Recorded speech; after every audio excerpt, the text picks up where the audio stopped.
Chapter 3. Thomas carried Buddy on his back. Walking deeper and deeper into the woods, it got dark, and he found the North Star. The night sounds rose up, the hoots of owls and the shimmer of crickets.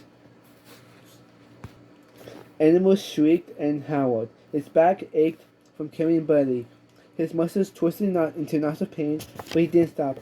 They needed to get far as they could from the farm, because soon the slave catchers would be after them.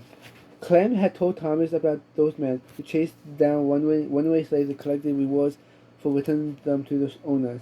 The dogs were vicious and as big as mules. Thomas could practically smell the stink of their hot breath, hear their snapping jaws, and feel their teeth rip into his flesh. The night got darker and darker. Danger seemed to be everywhere, looming in the trees, glowing in the eyes of the night creatures peering from the bushes. Twice Thomas stopped, too terrified to take another step. Later go back. He could lie to Mr. Knox, swear they've gotten lost chasing rabbits, but he knew what happened to one of the rays. They'd be whipped or worse.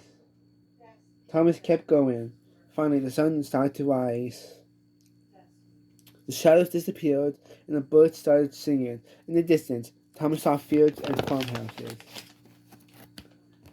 It was too dangerous to walk through a town during the day. They'd find a place to hide and wait until dark. Buddy was so tired, Thomas brought her down to a stream and helped her wash up. Just up the bank was a fallen tree with some soft ground on one side and a leafy bush on the other. A perfect hiding spot. He sat down and Buddy curled up next to him. Within a minute she was fast asleep, and Thomas dozed too. He didn't sleep long, and he woke up thirsty. He went down to the stream for a drink. He washed the dust from his face and soaked his battered feet. For a few seconds he let himself believe that he and Buddy were on an adventure together, that maybe Clem was even waiting for him just up the hill. But then there were new sounds. Running footsteps, snapping twigs, the pounding of horses' hooves. Thomas hurried back up the bank, diving through the bushes and into the dirt next to Buddy. "We see you there," a man's voice bellowed. "The slave catchers."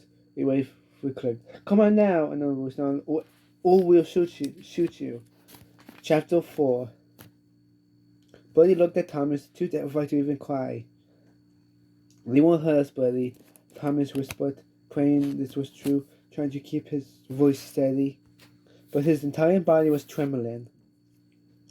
He heard the sound of stirrups clinking, of boots on the ground. The men were coming. Thomas stood up and was about to shout, "Don't shoot us!" But then he caught a glimpse of the men. There were two, and they weren't facing Thomas and Buddy. The rifles were aimed up into a tree, and they were wearing gray uniforms, the same as Mr. Knox's sons had worn when they went off to war. Thomas quickly ducked back down. Something was strange. He turned to Buddy and put his finger on his lips. Then he peeped up again, trying to get a better look. There were no dogs anywhere. Was it possible? "We see you up there!"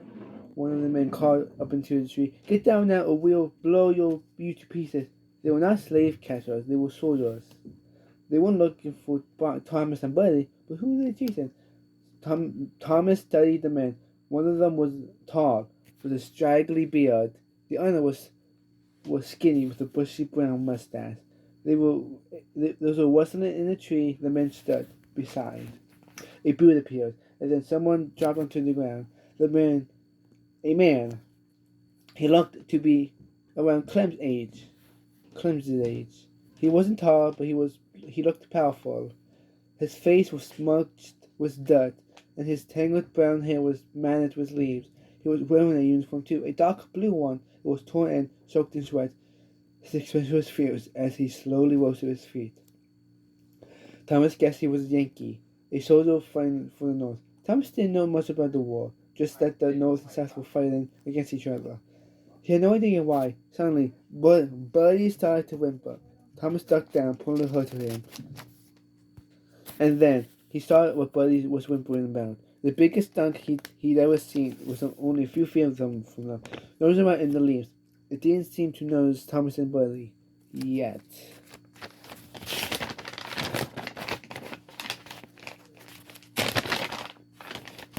He held Buddy tight to his chest. He couldn't worry about the skunk now. He craned his neck so he could keep an eye on the soldiers. He wished they'd just do their business and get out of here. "You'll be sorry you ever came here, boy," growled the tall Southern soldier. He still gave a pistol from his belt, as quick as a snake bite, he smashed into the blue soldier's face. There was a sickening cracking sound. The blue soldier fell to his knees. Blood spewed from his nose. "What are you doing?" the other gray soldier yelled. "Our orders are to bring back the prisoners, not beat them to death." "Shut up," the tall man bellowed, his voice so vicious that the other men backed off. Thomas's heart pounded. He hugged Buddy closer, putting his hand over her ears so she wouldn't hear the cussing and cries. The tall man stepped up and kicked the blue soldier, who doubled over, groaning in pain. Then the fallen man looked up, and somehow his depthless eyes found Thomas peering through the tangle of leaves. Thomas felt a strange jolt. That look. He'd seen it before. It was the same look Clem had when the men took him away. The tall man placed the barrel of his pistol at the side of the blue soldier's head. "You're gone," clicking back the hammer.